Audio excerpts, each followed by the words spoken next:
সমস্ত ক্ষমতার উৎস জনগণ, জনগণের উপর ভরসা করা এটা সম্পূর্ণ কুফরি ছাড়া কিচ্ছু না। কথা ঠিক না বেঠে? সমস্ত ক্ষমতার মালিক কে? আরো জোরে বলেন না মিয়া কে?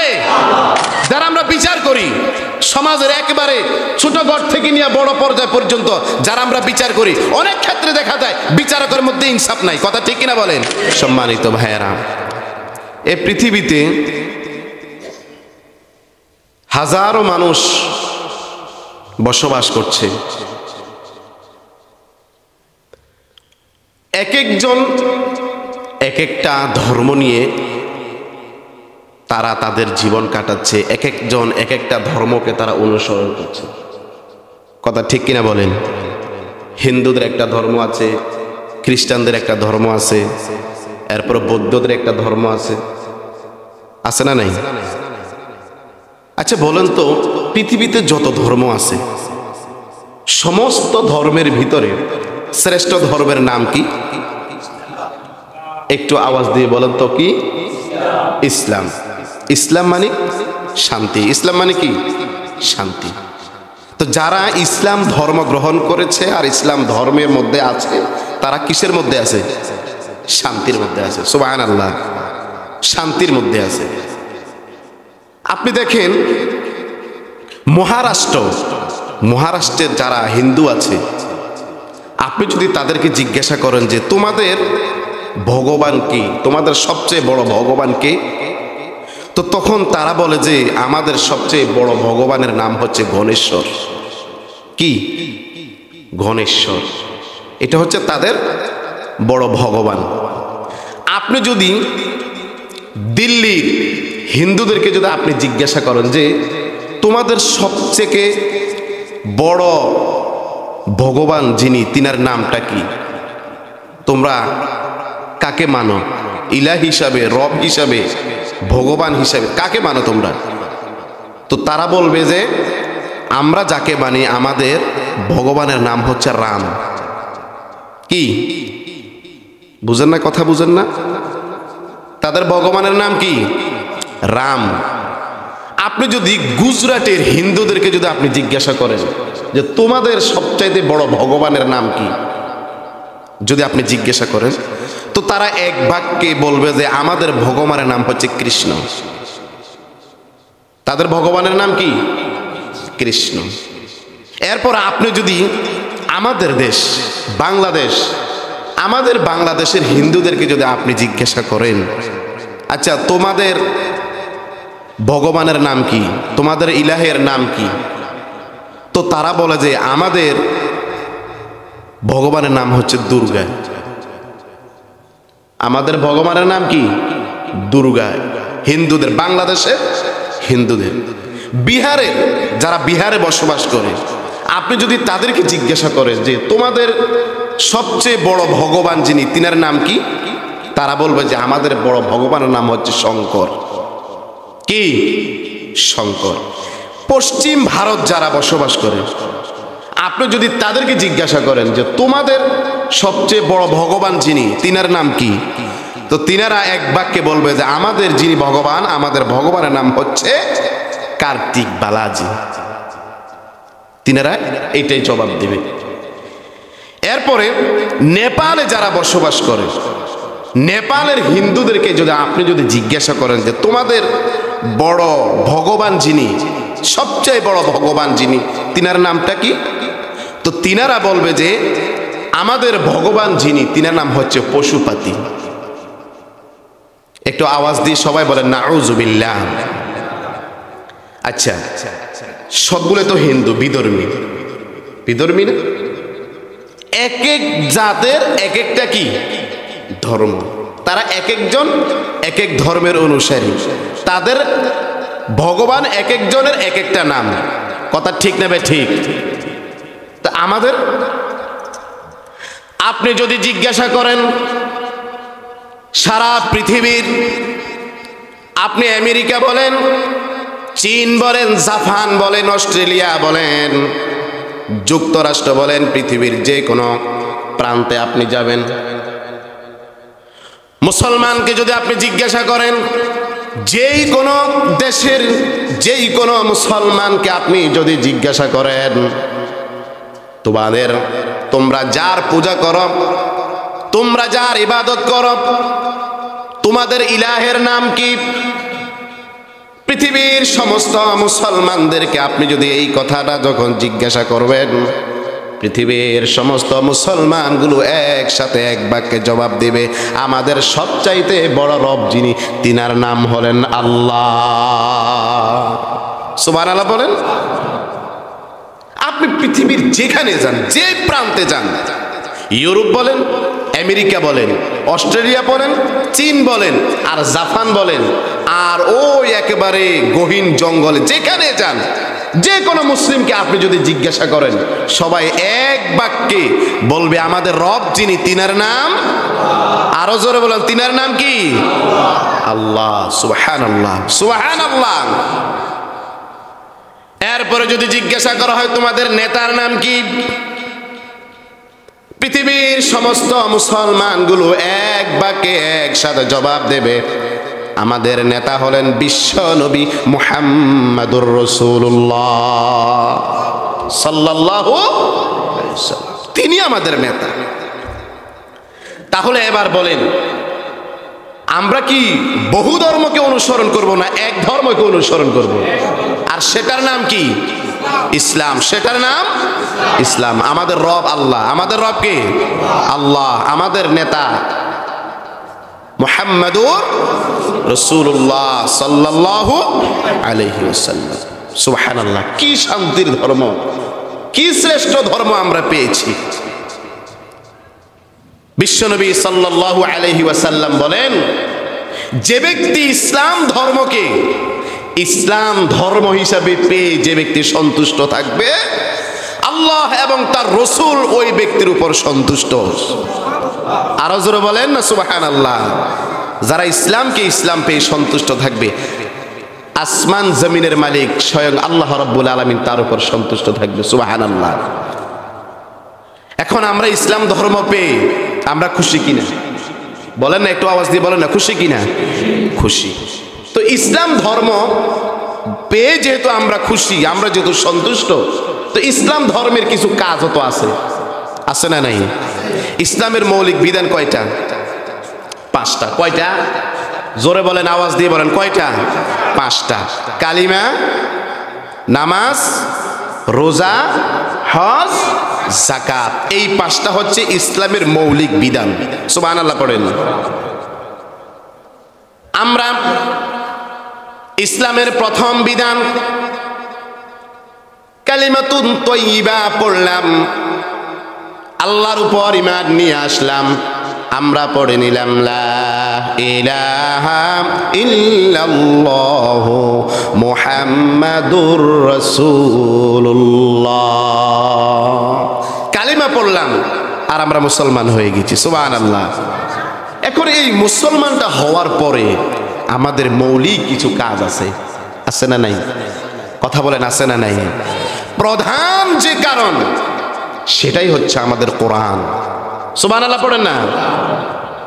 অর্থাৎ কোরআনে যা কিছু আছে এ টু জেড, আপনার একেবারে রান্নাঘর থেকে নিয়ে সংসদ পর্যন্ত যাবতীয় যত রকমের নিয়ম কানুন, আইন, বিধিবিধান যা কিছু আছে সব কিছু বলেন তো এই কোরআনে আছে না নাই? আওয়াজ দিয়ে সবাই বলেন, কোরআনে আছে না নাই? এখন যে ব্যক্তি এই কোরআনের সমস্ত বিধিবিধানগুলোকে যে ব্যক্তি মেনে চলবে, তারা হয়ে যাবে আল্লাহর মুহাব্বতের বান্দা। সুবহানাল্লাহ। তারা আল্লাহর কিসের বান্দা হবে? মুহাব্বতের বান্দা হয়ে যাবে। আল্লাহ পাক তাদেরকে ভালোবাসবেন। সুবহানাল্লাহ পড়েন।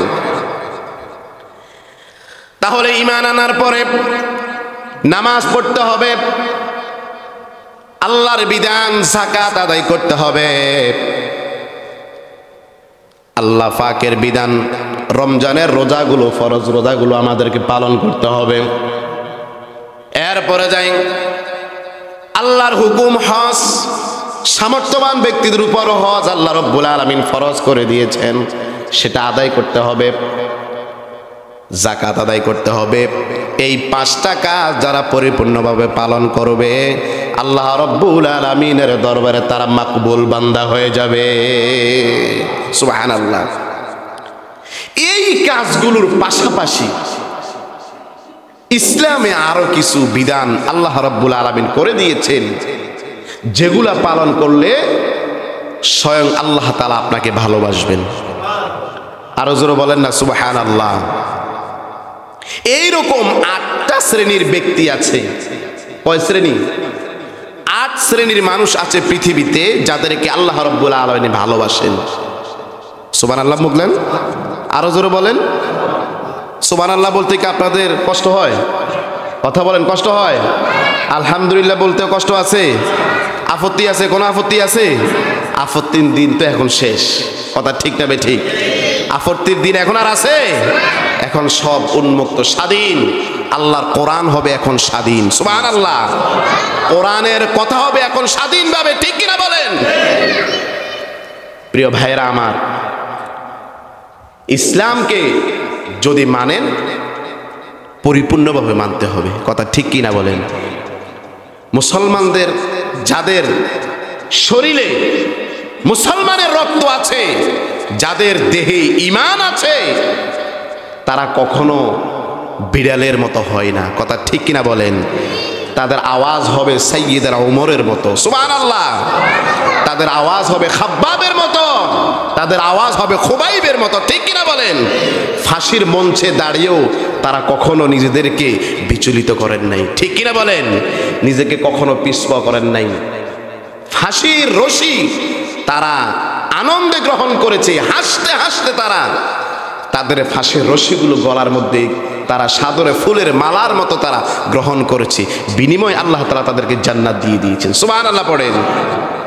আপনারা বাংলাদেশে এটা সুন্দর একটা নমুনা আপনারা দেখেছেন। কথা ঠিক কিনা বলেন? আমাদের প্রাণের স্পন্দন, কলিজার টুকরা, যাদেরকে আমরা মোহাব্বত করি, আমরা তাদেরকে জীবনে সচক্ষে দেখি নাই, সরাসরি দেখি নাই, আমরা মোবাইলে দেখেছি, তার ওয়াজ আমরা শুনেছি মোবাইলে দেখে দেখে। লক্ষ লক্ষ মানুষ যার কথা শুনে দ্বীনের পথে এসেছে, ঠিক কিনা বলেন? যার কথাগুলো শুনে নামাজ বেনামাজিরা নামাজি হয়েছে, নাফরমানগুলো ইমানদার হয়েছে, সুদখোর সুদ ছেড়ে দিয়েছে, জিনাখোর জিনা ছেড়ে দিয়েছে, আল্লাহর পথে যারা ধাবিত হয়েছে, ওইরকম একজন কোরআনের মুফাসসির সারা পৃথিবীর আনাচে কানাচে ঘুরে ঘুরে যিনি কোরআনের তাফসির করেছেন, ইহুদিদেরকে বিধর্মীরা যার হাতে কালিমা পড়ে মুসলমান হয়েছে, এরকম একজন ব্যক্তি আল্লামা মরহুম দিলওয়ার হোসেন সাঈদী রাহিমাহুল্লাহ, তিনাকে যখন হসপিটালে নিয়ে যাওয়া হচ্ছিল, যখন তিনাকে হসপিটালে নিয়ে যাচ্ছে, তিনি একজন স্বাভাবিক ব্যক্তি ছিলেন। কথা ঠিক কিনা বলেন? অসুস্থ ছিলেন, তিনি স্বাভাবিক একজন ব্যক্তি ছিলেন। তিনাকে ইনজেকশনের চিকিৎসার নাম দিয়া হসপিটালে নিয়ে তাকে ইনজেকশন দিয়া পরিকল্পিতভাবে তাকে দুনিয়া থেকে বিদায় করে দিয়েছে। কথা ঠিক কিনা বলেন? যখন তিনাকে অ্যাম্বুলেন্স থেকে নামিয়েছে, এই দৃশ্য আপনারা প্রত্যেকে দেখছেন। অ্যাম্বুলেন্স থেকে যখন তাকে নামিয়েছিল, কি সুন্দর একটা হাসি দিয়েছিল। কথা ঠিক কিনা বলেন? মুসলমানদের হৃদয়ে রক্তক্ষরণ হয়, সেই হাসিটা প্রত্যেকটা মানুষের অন্তরে এখনো পর্যন্ত গেঁথে আছে, ঠিক কিনা বলেন? এই সুন্দর হাসি তিনি যদি মুক্ত ভাষাতে থাকতেন, আমরা হয়তোবা তিনার কথাগুলো এখন আবার শুনতে পারতাম, ঠিক কিনা বলেন? যারা আমাদেরকে এই ধরনের ব্যক্তিদের থেকে যারা মাহরুম করেছে, আল্লাহ তাদেরকে হেদায়েত দান করুক, পড়ি আমিন। আর যদি হেদায়েত যদি নাও থাকে, ফেরাউন নমরুদরে যেভাবে আল্লাহ পাক ধ্বংস করে দিয়েছে, আল্লাহ পাক তাদেরকেও ধ্বংস করে দেন, পড়ে না আমিন। প্রিয় ভাইরা আমার, তারা হাসি মুখে শাহাদাতকে তারা বরণ করে নিয়েছে, বিনিময়ে আল্লাহ তাআলা তাদেরকে জান্নাত দিয়ে দিয়েছেন। সুবহানাল্লাহ পড়েন। আমার ভাইরা, যে কথা আমি বলতে চাচ্ছিলাম, যে পৃথিবীতে 8 শ্রেণীর মানুষ আছে যাদেরকে ভালোবাসেন কে? আরো আওয়াজ দিয়ে জোরে বলেন কে? আল্লাহ সুবহানাহু ওয়া তাআলা জিনাকে ভালোবাসেন। তাহলে কয় শ্রেণীর মানুষ? 8 শ্রেণীর। আসুন আমরা সেই 8 শ্রেণীর অন্তর্ভুক্ত আমরা হতে পারে কিনা একটু মিলাইয়া দেখি, আমরা আছি কিনা সেই শ্রেণীর ভিতরে। 1 নম্বরে আল্লাহ পাক যাদেরকে ভালোবাসেন, আল্লাহ সুবহানাহু ওয়া তাআলা বলেন, ইন্নাল্লাহা ইউহিব্বুল্লাযীনা ইউকাতিলুনা ফী সাবিলিহি সাফফান কাআন্নাহুম বুনয়ানুম মারসুস। পড়ি আল্লাহু আকবার।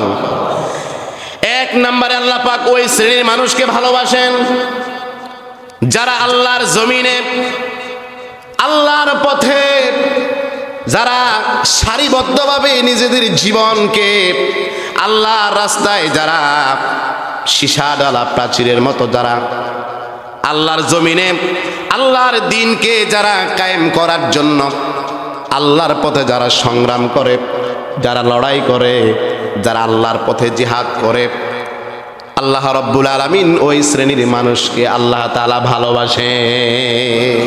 সুবহানাল্লাহ পড়েন। যারা দ্বীন কায়েমের জন্য আল্লাহর জমিনে আল্লাহর দ্বীন প্রতিষ্ঠার জন্য যারা সংগ্রাম করে, জিহাদ করে, যুদ্ধ করে, আল্লাহ পাক তাদেরকে ভালোবাসেন। সুবহানাল্লাহ।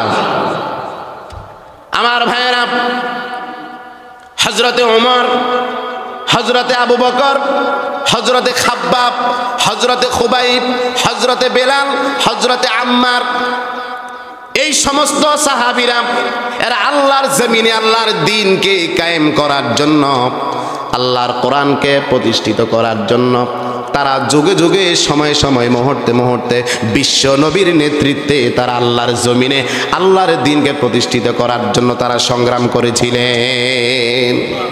কথা ঠিক কিনা বলেন? তারা আল্লাহর জমিনে আল্লাহর দ্বীনকে প্রতিষ্ঠিত করার জন্য তারা যুদ্ধ করলেন, তারা কাজ করে গিয়েছেন, জিহাদ করেছেন, বিনিময়ে আল্লাহ রাব্বুল আলামিন তাদেরকে ভালোবেসে দিয়েছেন। সুবহানাল্লাহ। দুনিয়াতে আল্লাহ পাক তাদেরকে ভালোবাসা দিয়েছেন এবং আখিরাতে জান্নাতে আল্লাহ রাব্বুল আলামিন তাদেরকে জান্নাতের উচ্চ মর্যাদা আল্লাহ পাক তাদেরকে দান করে দিয়েছেন। সুবহানাল্লাহ পড়েন। এখন আমরাও যদি আল্লাহর জমিনে আল্লাহর এই দ্বীনকে, ইসলামকে কায়েম করার জন্য প্রত্যেকটা পাড়ায় পাড়ায়, মহল্লায় মহল্লায় যদি দ্বীন ইসলাম প্রচার করার জন্য, কায়েম করার জন্য আমরাও যদি কাজ করি, তো আল্লাহ তাআলা আমাদেরকেও ভালোবাসবেন। আর আওয়াজ দিয়ে বলেন, যদি আপনাদেরকে যদি ডাক দেওয়া হয়, যদি ডাক দেওয়া হয় যে আসো রবের দ্বীন প্রচারের জন্য, আল্লাহর কোরআন প্রতিষ্ঠিত করার জন্য ময়দানে ঝাঁপিয়ে পড়ো, ময়দানে নেমে পড়ো, নামবো তো সবাই ইনশাআল্লাহ? পড়েন সবাই, নামবো তো ইনশাআল্লাহ? তাহলে যদি আমরা নেমে যাই, দ্বীন প্রচারের কাজে যদি নিজেদেরকে যদি বিলীন করে দিতে পারি, উজাড় করে যদি দিতে পারি, তো আল্লাহ রাব্বুল আলামিন আমাদেরকেও ভালোবাসবেন। সুবহানাল্লাহ পড়েন। তা আমরা কি আল্লাহ পাকের ভালোবাসা পেতে চাই? পেতে চাই কিনা? যদি আল্লাহর ভালোবাসা পেতে চাই, আল্লাহর দ্বীনকে প্রতিষ্ঠিত করার জন্য আমাদেরকে সংগ্রাম করতে হবে, আমাদেরকে যুদ্ধ করতে হবে, আমাদেরকে জিহাদ করতে হবে। ঠিক কিনা বলেন? অনেক নামদারি অনেক মুসলমান আছে, জিহাদের কথা শুনলে তাদের গায়ে অ্যালার্জির মতো জ্বলে। আছে না নাই? কথা বলেন এখন, আছে না নাই? তাদের ধারণা হচ্ছে জিহাদ মানে জঙ্গি। জিহাদ মানে কি? তাদের ধারণা হচ্ছে জিহাদ মানে জঙ্গি, জিহাদ মানে ফিডে মারামারি, একজন আরেকজনকে মারবে, হত্যা করবে। তাদের ধারণা হচ্ছে এটাই, এটা হচ্ছে তাদের ধারণা। নাউযুবিল্লাহ। অথচ আর জিহাদ করতে গেলে তো মারপিট হবেই। কথা ঠিক কিনা বলেন? আল্লাহ পাক বলছেন, আল্লাহর পথে যারা সংগ্রাম করে, নিজে কতল হয় এবং অন্যকে কতল করে, অর্থাৎ নিজেরাও শহীদ হয় আবার অন্যদেরকেও কি করে? হত্যা করে, তারা আল্লাহর জান্নাতি। সুবহানাল্লাহ পড়েন। জিহাদের অনেকগুলো ব্যাখ্যা আছে, অনেক প্রকার আছে। আমার হাতে সময় কম, আমি ওই ব্যাখ্যার দিকে এখন যাওয়ার সেই সময়টুকু নাই। আমি যে 8টা শ্রেণীর কথা আজকে উল্লেখ করেছি, সেই 8টা শ্রেণী বর্ণনা করার চেষ্টা করছি। আল্লাহ আমাদের সবাইকে কবুল করুন, পড়ি আমিন। তাহলে 1 নম্বরে আল্লাহ পাক তাদেরকে ভালোবাসেন যারা দ্বীন কায়েমের জন্য, দ্বীন প্রচারের জন্য আল্লাহর পথে যারা সংগ্রাম করে। সুবহানাল্লাহ পড়েন। 2 নম্বরে হলো আল্লাহ পাক ওই শ্রেণীর মানুষকে ভালোবাসেন ওয়া আহসিন ইন্নাল্লাহা ইউহিব্বুল মুহসিনিন। সুবহানাল্লাহ। ওয়া আহসিন ইন্নাল্লাহা ইউহিব্বুল মুহসিনিন, যারা ইহসানকারী, একে অন্যের প্রতি যারা ইহসান করে, দয়া করে, মায়া করে, আল্লাহ পাক তাদেরকে ভালোবাসেন। সুবহানাল্লাহ। বাড়ির যে আরো জোরে বলেন। তাহলে যারা একে অন্যকে কি করে, ইহসান করে, ভালোবাসে, মুহাব্বত করে, ফিল্লিল্লাহি, কার জন্য? আরো জোরে বলেন না, কার জন্য? একজন আরেকজনকে ভালোবাসতে হবে, এখানে কোনো স্বার্থ থাকবে না। কথা ঠিক কিনা বলেন? এখানে কোনো কি থাকবে না, স্বার্থ থাকবে না। আমি আমার এক ভাইকে ভালোবাসি, আমার এই ভালোবাসাটা একমাত্র কার সন্তুষ্টির জন্য? আল্লাহর সন্তুষ্টির জন্য। তাহলে একে অন্যকে কি করতে হবে? ইহসান করতে হবে, দয়া করতে হবে, ভালোবাসতে হবে, যেরকম আল্লাহ তাআলা আমাদেরকে ইহসান করেছেন। সুবহানাল্লাহ জোরে বলেন না। যেরকম আল্লাহ আমাদেরকে ইহসান করেছেন, এই জন্য আমরাও একে অপরকে কি করব? ইহসান করব, দয়া করব, ভালোবাসবো, মুহাব্বত করব। সুবহানাল্লাহ। আমরা যদি একে অপরের জন্য যদি ইহসান করি, তো আমাদেরকে ভালোবাসবেন যিনি, তিনি কে? আরো জোরে বললেন, তিনি কে? আল্লাহ। তাহলে 8 শ্রেণীর মানুষকে আল্লাহ ভালোবাসেন। এর ভিতরে প্রথম নম্বর, যারা আল্লাহর জমিনে আল্লাহর দ্বীন প্রতিষ্ঠার জন্য যারা সংগ্রাম করে, আল্লাহ পাক তাদেরকে ভালোবাসেন। 2 নম্বরে, একে অন্যের প্রতি যারা ইহসান করবে, আল্লাহ পাক তাদেরকে ভালোবাসবেন। এবার একটু জোরে সোরে বলি সুবহানাল্লাহ। এরপরে আল্লাহ পাক আরো বলেন, 3 নম্বরে আল্লাহ পাক কাকে ভালোবাসেন, কোন শ্রেণীর মানুষকে আল্লাহ পাক ভালোবাসেন শুনুন। আল্লাহ পাক বলছেন, ইন্নাল্লাহা ইউহিব্বুত তাওয়াবিনা ওয়া ইউহিব্বুল মুতাতাহহিরিন। সুবহানাল্লাহ। ইন্নাল্লাহা ইউহিব্বুত তাওয়াবিন, যারা আল্লাহর কাছে তওবা করে। আরো জোরে বলেন না, যারা তওবা করে। কার কাছে? জীবনে যৌবনে আপনি গুনাহ করলেন, আপনি অপরাধ করলেন, আপনার জীবনে গুনাহের কোনো শেষ নাই, অপরাধের কোনো শেষ নাই। আপনি যখন অপরাধ করে ফেলবেন, আপনি যখন অনুতপ্ত যখন হয়ে যাবেন, জায়নামাজটা আপনি বিছিয়ে দিবেন। সুবহানাল্লাহ পড়েন। আপনি জায়নামাজটা বিছাইয়া দেন, আপনি সিজদায় পড়ে যান, রবের দরবারে 2টা হাত তুলেন, আর চোখের পানিগুলো ছেড়ে দেন, আল্লাহকে খুলে বলবেন, রব্বুল আলামিন, আমি আমার জীবনে যৌবনে যত অপরাধ করলাম, যত গুনাহ করলাম, আপনার যত সীমা লঙ্ঘন করলাম, মানুষের হক নষ্ট করলাম, মানুষের উপর অত্যাচার করলাম, জুলুম করলাম, মানুষের জমির ক্ষেতের আইল নষ্ট করে ফেললাম, অন্যের উপর আঘাত করলাম অন্যায়ভাবে। রাস্তা দিয়ে একটা লোক যাচ্ছিল, তার পকেটে কিছু টাকা ছিল, আমি ক্ষমতার জোরে তার পকেট থেকে টাকাগুলো বিচ্ছিন্ন করে নিয়ে গেলাম এবং কি তাকে মেরেও ফেললাম। বিভিন্ন জায়গায় অন্যায় করলাম, অপরাধ করলাম। আল্লাহ তাআলা যত অপরাধ করেছি, সমস্ত অপরাধের জন্য আজ তোমার দরবারে আমি হাজির হয়ে গেলাম। রব্বুল আলামিন, তুমি আমার জীবনের যৌবনের সমস্ত অপরাধগুলোকে ক্ষমা করো। যারা এইভাবে যারা রবের কাছে তওবা করে, আল্লাহ রব্বুল আলামিন বলেন, আমি আল্লাহ রব্বুল আলামিন ওই তওবাকারীকে স্বয়ং নিজেই ভালোবাসতে থাকি। সুবহানাল্লাহ। আমরা পারবো তো ইনশাআল্লাহ? বলেন সবাই, পারবো তো ইনশাআল্লাহ? আমাদের অপরাধের জন্য, গুনাহের জন্য আমরা ক্ষমা চাইতে হবে কার কাছে? আল্লাহর কাছে।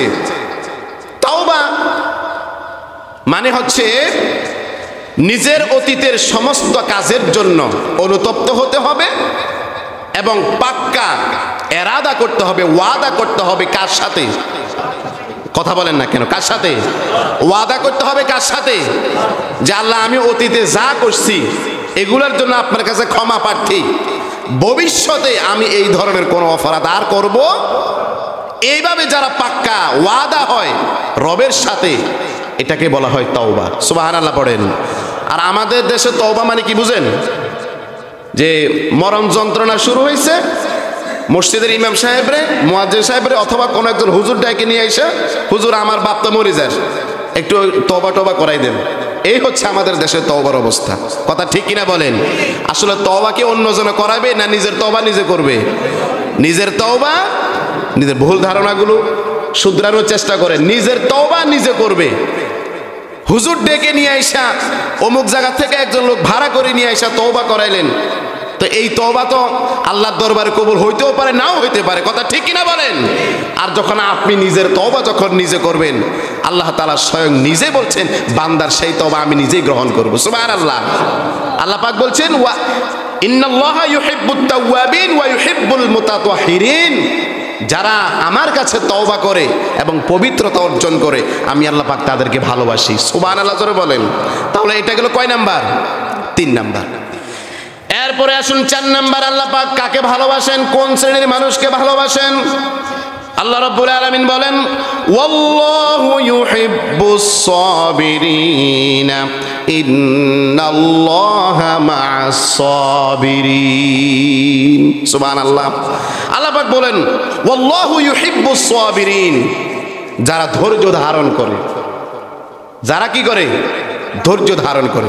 গত জুমাতে ধৈর্য সম্পর্কে কথা বলছিলাম। কথা ঠিক কিনা বলেন? এই ধৈর্য ধারা সবর, যারা সবর করবে, যারা ধৈর্য ধারণ করবে, বিপদে আপদে মুসিবতে রোগে শোকে সর্ব অবস্থায় যারা ধৈর্যের সাথে জীবন কাটাবে আল্লাহ পাক তাকে ভালোবাসে। আরো জোরে বলেন। তাহলে আমরা ধৈর্যশীল হব ইনশাআল্লাহ। পড়ে ইনশাআল্লাহ। সব সময় আপনি যত বড় মুসিবতে হোক না কেন, আপনার যত বড় বিপদ হোক, অসুস্থ হয়েছেন তো আল্লাহ, অসুস্থ আপনাকে যিনি বানাইছেন সুস্থ করবেন কে? আল্লাহ। যিনি অসুস্থতা দেন আবার তিনি সুস্থতা দান করেন। সুবহানাল্লাহ পড়েন। তা আপনি যদি একেবারে ভেঙে পড়েন তাহলে আপনার তো জীবন বরবাদ হয়ে যাবে। কথা ঠিক কিনা বলেন? আপনি তো সফল হবেন না। সফলতা অর্জন করার জন্য ধৈর্য ধারণ করা অন্যতম শর্ত। কথা ঠিক কিনা বলেন? আমরা দেখেন না ওই যে ছোট ছোট যারা বাচ্চা, ধরেন 1 বছর 8 মাস 9 মাস বাচ্চাগুলো আস্তে আস্তে একটু হাঁটা শিখে না? শিখে কি না? যখন একটু একটু করে হাঁটা শিখে 1 কদম 2 কদম দিতে আবার পড়ে যায়, আবার উঠে, আবার পড়ে, আবার উঠে, আবার পড়ে। ধৈর্য কিন্তু হারায় না। যখন এভাবে করতেই থাকে এক সময় দেখা যায় সে পরিপূর্ণ হাঁটা শিখে যায়। কথা ঠিক কিনা বলেন? সে সফল হয়ে যায়। সুবহানাল্লাহ পড়েন। তো যে কোনো মুহূর্তে আপনি বিপদে যখন পড়বেন ধৈর্য ধারণ করবেন, সবর করবেন। আর আল্লাহ পাক বলছেন ইন্নাল্লাহা মা'আস সাবিরিন, ধৈর্যশীলদের সাথে থাকেন কি? সুবহানাল্লাহ পড়েন না। ধৈর্যশীলদের সাথে কে থাকে? আল্লাহ সুবহানাহু ওয়া তাআলা। তাহলে এই গেল কয় নাম্বার? 4 নাম্বার। বিপদে মুসিবতে সর্বাবস্থায় সবর করতে হবে। এরপরে 5 নাম্বার শ্রেণী আল্লাহ পাক কাকে ভালোবাসেন দেখেন। আল্লাহ পাক বলছেন ফাতাওয়াক্কাল আলাল্লাহি ইন্নাল্লাহা ইউহিব্বুল মুতাওয়াক্কিলিন। সুবহানাল্লাহ। আল্লাহ পাক বলছেন ফাতাওয়াক্কাল আলাল্লাহ, যারা আল্লাহর উপর তাওয়াক্কাল করে। জোরে বলেন না সুবহানাল্লাহ। যারা তাওয়াক্কুল করে কার উপরে? ওয়া তাওয়াক্কালু আলাল্লাহিল মুমিনিন, মুমিনরা সব সময় ভরসা করে আল্লাহর উপরে। সুবহানাল্লাহ পড়েন। সমস্ত ক্ষমতার উৎস জনগণ, জনগণের উপর ভরসা করা এটা সম্পূর্ণ কুফরি ছাড়া কিছু না। কথা ঠিক না বেঠিক? সমস্ত ক্ষমতার মালিক কে? আরো জোরে বলেন না মিয়া কে? সমস্ত ক্ষমতার মালিক আল্লাহ। তাহলে বোঝা গেছে যে ব্যক্তি এই কথা বলবে সে সম্পূর্ণ ভরসা করলো কার উপর? আর যদি বলেন যে সব ক্ষমতার উৎস জনগণ, তো ভরসা করলো কার উপরে? মানুষের উপর। মানুষের উপর ভরসা করলে সেই ক্ষমতা থাকে না। কথা ঠিক না বেঠিক? যেটা আমরা আজ থেকে 5-6 মাস আগেও দেখছি। কথা ঠিক কিনা বলেন? রাতের অন্ধকারে মানুষের উপর ভরসা করে যারা দিনের হক রাতে কেড়ে নিয়েছে, আল্লাহ পাক তাদেরকে 45 মিনিট সময়ও এই দেশে থাকার জন্য দেয় নাই। কথা ঠিক কিনা বলেন? তো এভাবে যারা মানুষের উপর ভরসা করবে তাদের অবস্থা এমনই হবে। সর্ব অবস্থায় তাওয়াক্কুল করতে হবে, ভরসা রাখতে হবে। চিল্লায়ে বলেন কার উপর? আল্লাহর উপর। আল্লাহর উপর ভরসা রাখবেন, আল্লাহ পাক আপনার জিম্মাদারি হয়ে যাবে। সুবহানাল্লাহ। বিশ্বনবী মুহাম্মদ রাসূলুল্লাহ পড়ি সাল্লাল্লাহু আলাইহি ওয়াসাল্লাম, জিবরাইল এসেই বলতেছেন, ইয়া রাসূলুল্লাহ, ইয়া হাবিবাল্লাহ, আপনার ঘরের চতুর্পাশে সমস্ত কাফেররা এসে অবস্থান করলো, সকাল হলেই আপনাকে মেরে ফেলবে। কন্যা আউযুবিল্লাহ। সকাল হলেই আপনাকে কি করে ফেলবে? তারা হত্যা করবে, মেরে ফেলবে। আচ্ছা, চতুর্পাশে তো সব কাফেররা দাঁড়িয়েই আছে। এখন সব কাফেরদের চোখের সামনে দিয়ে যাওয়া, এটা কেমন? এটা কেমন, কিভাবে সম্ভব? রাসূল করিম সাল্লাল্লাহু আলাইহি ওয়াসাল্লাম একটু ভয় পায় নাই। সুবহানাল্লাহ। আরো জোরে বলেন। একটু ভয় পায় নাই, একটু পিছপাও হয় নাই। তিনি ভরসা করছেন কার উপর? আরো জোরে বলেন, কার উপর? বিশ্বনবী ভরসা করলেন আল্লাহর উপর। আল্লাহ রাব্বুল আলামিন তার হাবিবকে বলে দিলেন, হুজুর, আপনি এক মুষ্টি বালি আপনার হাতের মধ্যে নেন, আর আপনি পড়েন, ওয়াজআলনা মিন বাইনি আইদিহিম সাদ্দাও ওয়া মিন খালফিহিম সাদ্দা ফাআগশাইনাহুম ফাহুম লা ইউবসিরুন। সুবহানাল্লাহ। আল্লাহ রাব্বুল আলামিন বললেন, হাবিব, আপনার হাতের মধ্যে যেই বালু, আপনি সূরা ইয়াসিনের আয়াতটুকু তিলাওয়াত করে বালুর মধ্যে ফুঁক দেন, আর আপনার হাতের সমস্ত বালি কণাগুলো আপনার হাত থেকে আপনি নিক্ষিপ্ত করে দেন। সুবহানাল্লাহ।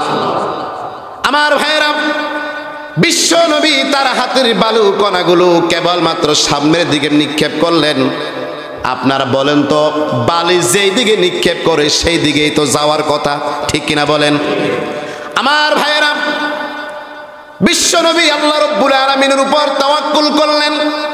আল্লাহ রাব্বুল আলামিন রাসূলুল্লাহর হাতের সমস্ত সেই বালি কণাগুলো রাসূলের ঘরের চতুর্পাশের সমস্ত কাফেরদের চোখে চোখে পৌঁছে দিয়েছেন। সুবহানাল্লাহ। এখন যেদিকে মারবেন সেদিকে তো যাওয়ার কথা, কথা ঠিক কিনা বলেন? কিন্তু সেদিকে না গিয়া সব কাফেরদের চোখে চোখে পৌঁছাই দিয়েছেন যিনি, তিনি কে? আল্লাহ। আমার ভাইয়েরা, এখন কাফেররা শুধু তাদের চোখে বালু পড়লে কেমন অবস্থা হয়, কথা ঠিক কিনা বলেন? চোখ শুধু ডলাডলি করতেছে, আর এই সুযোগে আল্লাহ রাব্বুল আলামিন তার হাবিবকে সেই কাফেরদের সামনে দিয়েই আল্লাহ তাআলা তিনাকে বের করে নিয়ে গেছেন। সুবহানাল্লাহ। আরো আপনারা আশ্চর্য হবেন, বিশ্বনবীকে হিজরতের কথা বলার মাত্র আল্লাহর হাবিব সাইয়্যিদনা আলীকে বললেন, আলী রে, আল্লাহ আমাকে অর্ডার করেছে এই মুহূর্তে আমি হিজরত করার জন্য মক্কা থেকে আমি মদিনার দিকে রওনা করলাম।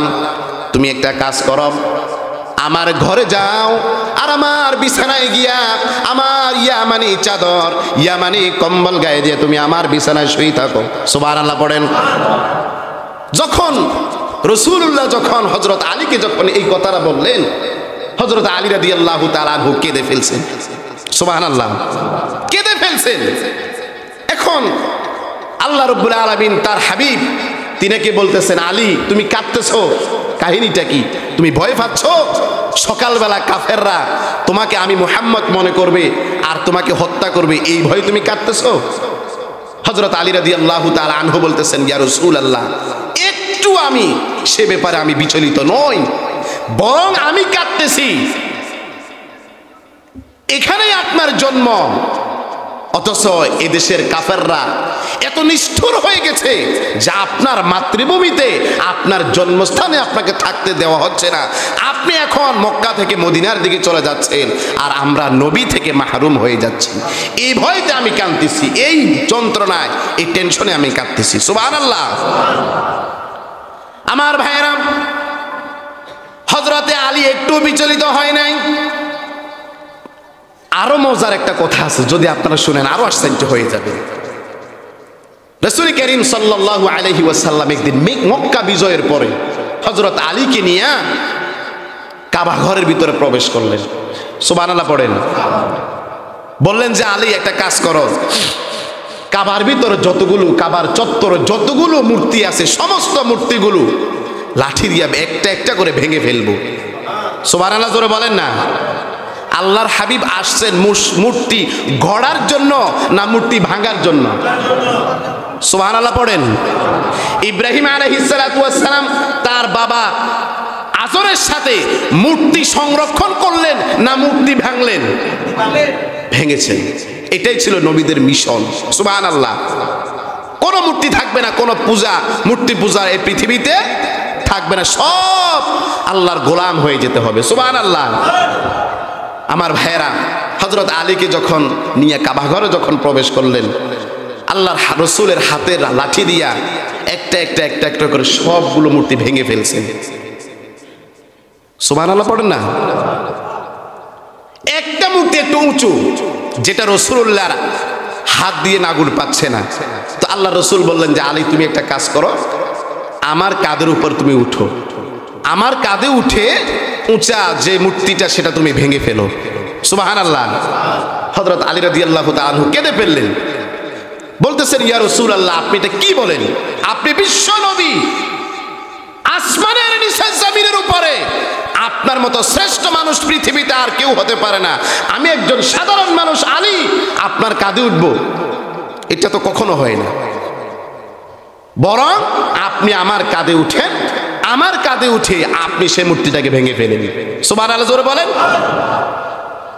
রাসূল করিম সাল্লাল্লাহু আলাইহি ওয়াসাল্লাম একটু মুস্কি হাসলেন আর বললেন যে আলী তুমি কেমন কথা বলো, তুমি কি আমার ওয়েট, আমার ওজন তুমি কি সহ্য করতে পারবে? হযরত আলী রাদিয়াল্লাহু তাআলা আনহু বলতেছেন ইয়া রাসূলুল্লাহ আপনি কি বলেন? আপনি একজন মানুষ, একজন ব্যক্তি, মানুষ একজন, আপনাকে আমি কাঁধে উঠাবো এটা নিতে পারবো না, এটা কেমন কথা বলেন? আপনাকে তো আমি ধরেই উঠে নিতে পারবো। সুবহানাল্লাহ। এটা ছিল হযরত আলীর ধারণা, ঠিক কিনা বলেন?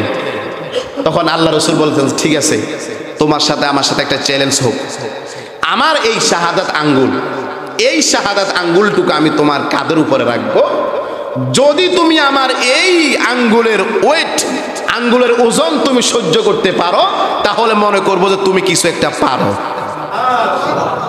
আরো জোরে বলেন না সুবহানাল্লাহ। হযরত আলী রাদিয়াল্লাহু তাআলা আনহু বলেছেন ঠিক আছে। আমার ভাইয়েরা, হযরত আলী যখন এই কথা বললেন, বিশ্ব নবীর এই আঙ্গুলটুকু কেবলমাত্র হযরত আলীর কাঁধের উপরে রাখলেন। হযরত আলী বলেন ও দুনিয়ার মানুষ তোমরা শোনো, রাসূলুল্লাহ যখন তার এই হাতের শাহাদাত আঙ্গুলটুকু যখন আমার কাঁধের মধ্যে যখন রাখলো, আমি আলী আসমানে আছি না জমিনে আছি, হযরত আমি আলী নিজেই হুঁশ হারায় ফেললাম। আমি নিজে হুঁশ হারাই ফেলছি, রাসূলুল্লাহ আঙ্গুলটুকুর ওজন আমি সহ্য করতে পারছি না। সুবহানাল্লাহ। আমার ভাইরা, মূলত রাসূলুল্লাহর ওজন ছিল সেটা শারীরিক ওজন নয়, সেটা ছিল নবুয়তের ওজন, সেটা ছিল কোরআনের ওজন। সুবহানাল্লাহ। সেটা ছিল কিসের ওজন? কোরআনের ওজন। কারণ তার উপরে নাজিল করেছেন কোরআনকে। আরো জোরে বলেন না কে? লাউ আনজালনা হাযাল কুরআন আলা জাবালিন লারাআইতাহু খাশিআ। আল্লাহ পাক কোরআনকে পাহাড়কে দেওয়ার জন্য আল্লাহ পাক প্রস্তাব করলেন। পাহাড় কোরআনের ওজন নেই নাই। পাহাড় বললেন রব্বুল আলামিন আপনার কোরআনের ওজন আমি কখনো সহ্য করতে পারবো না।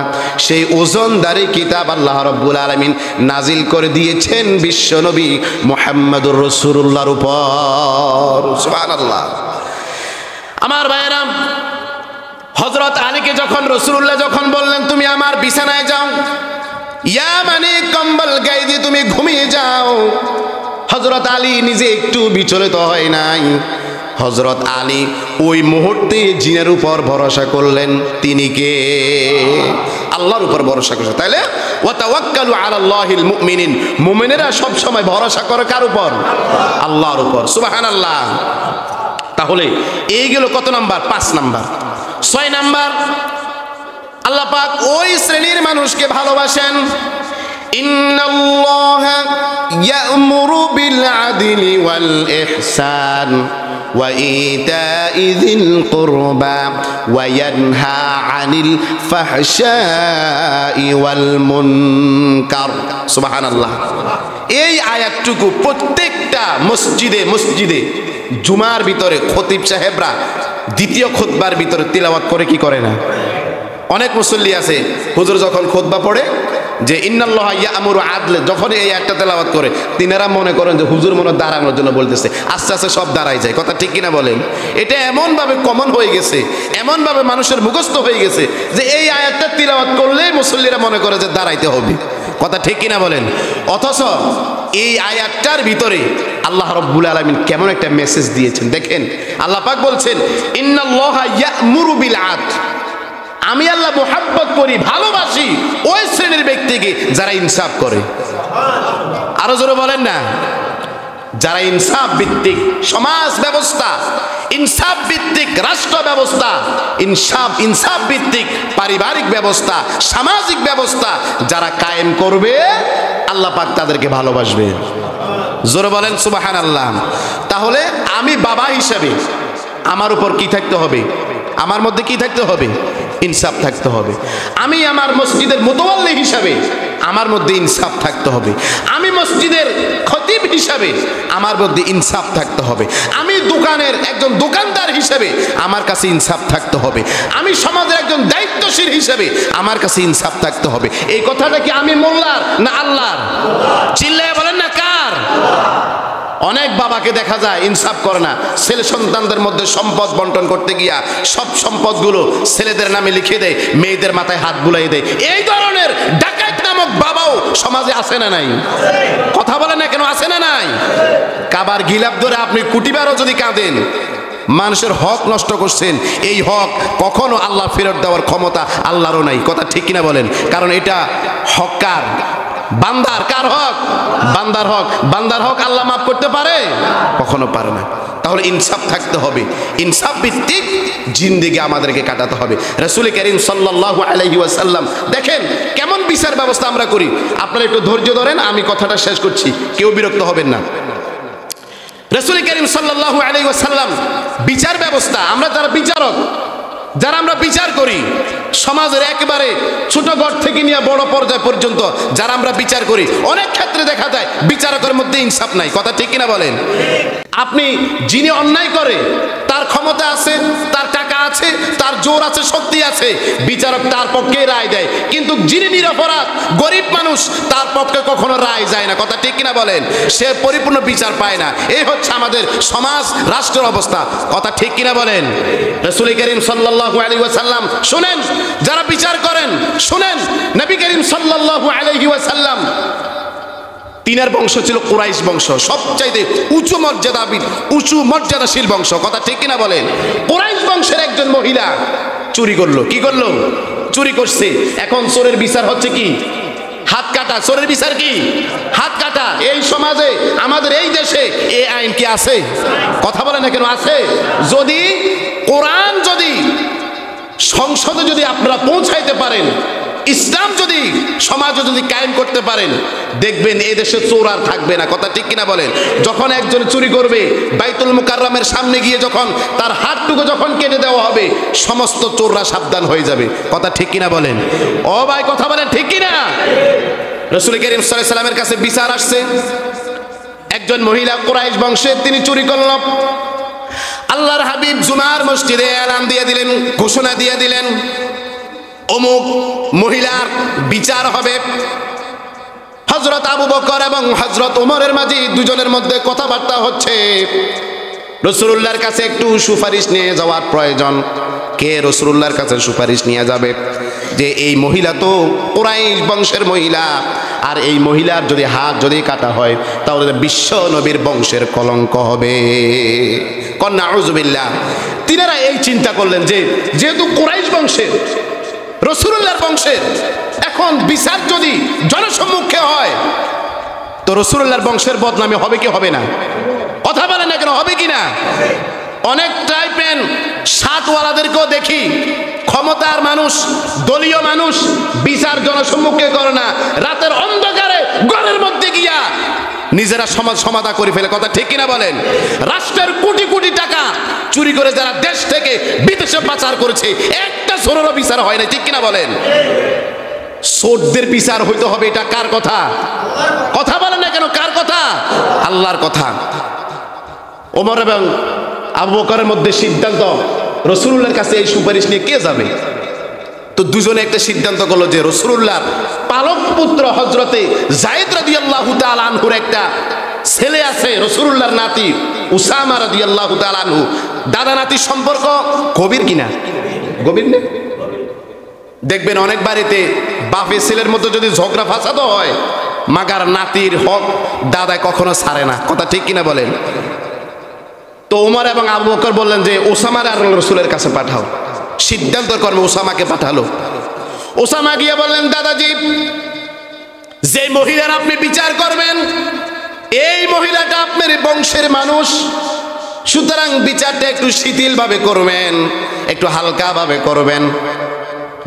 যদি পরিপূর্ণ তার বিচারটা করতে যান আপনার বংশ মর্যাদার ক্ষুণ্ণ হবে।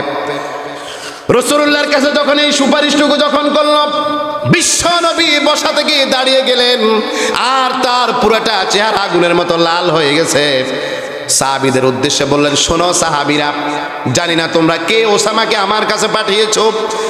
আমার বংশের আজকে ওই মহিলার জায়গায় যদি আমার কলিজার টুকরা ফাতেমাও যদি চোর হতো, আল্লাহর কোরআন যে সিদ্ধান্ত দিয়েছে আমি রাসূলুল্লাহ আমার কন্যা ফাতেমার ক্ষেত্রেও সেই বিচারটুকুই করতাম। সুবহানাল্লাহ বলেন। সুতরাং ইনসাফ করা দরকার আছে না নাই? জোরে বলেন না কেন, আছে না নাই? তাহলে যারা ইনসাফ করবে তাদেরকে ভালোবাসবেন কে? আল্লাহ। 7 নাম্বার, ইয়া আইয়ুহাল্লাযীনা আমানুত্তাকুল্লাহা ইন্নাল্লাহা ইউহিব্বুল মুত্তাকিন।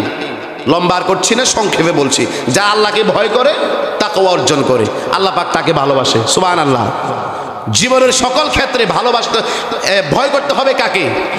কথা বলেন না কেন, কাকে? আল্লাহকে। সকল ক্ষেত্রে আল্লাহর ভয় রাখতে হবে। 4 আনা না 16 আনা? কথা বলেন, কয় আনা? 16 আনা পরিপূর্ণ।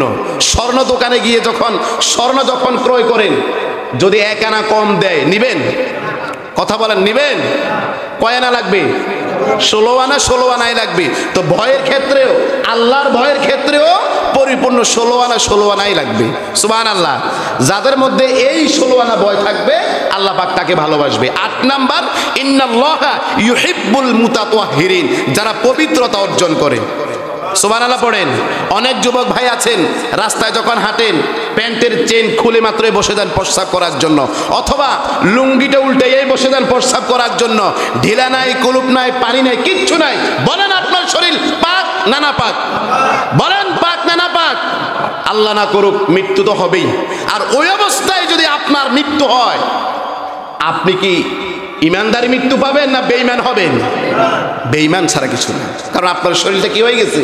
নাপাক। অনেক লোককে বলি, ভাই চলেন মসজিদে চলেন নামাজ পড়ার জন্য। নামাজ পড়ি, কয় হুজুর আমার শরীর ঠিক নেই। আমার কি ঠিক নেই? শরীর ঠিক নেই। আর মিয়া আপনি কি মহিলা? আপনার শরীর ঠিক না থাকার কারণটা কি?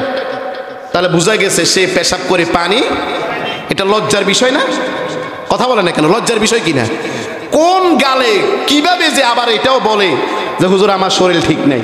আস্তাগফিরুল্লাহ আযীম। কোন মুসলমান তো এই কথা বলতে পারে না। যুবক যারা তোমরা আছো, যারা এখানে আমার আজকের কথাগুলো শুনছেন, সবাইকে বলছি, আল্লাহর মুহাব্বতের পাত্র যদি হতে চান, আল্লাহর মুহাব্বতের বান্দা যদি হতে চান, নিজেকে পবিত্র রাখতে হবে। কথা ঠিক কিনা বলেন? আর যখনই অপবিত্র হবেন সাথে সাথে পবিত্রতা অর্জন করার জন্য চেষ্টা করব। আল্লাহ তাআলা আমাদের সবাইকে, আমি আজকে যে কথাগুলো বলছি, যে 8টা শ্রেণী নিয়ে কথা বলছি, এই 8 শ্রেণীর অন্তর্ভুক্ত হওয়ার তৌফিক দান করুন। পড়েন আমিন। হাদা মা ইনদি ওয়াল ইলমু ইনদাল্লাহি আলাইহি তাওয়াক্কালতু ওয়া ইলাইহি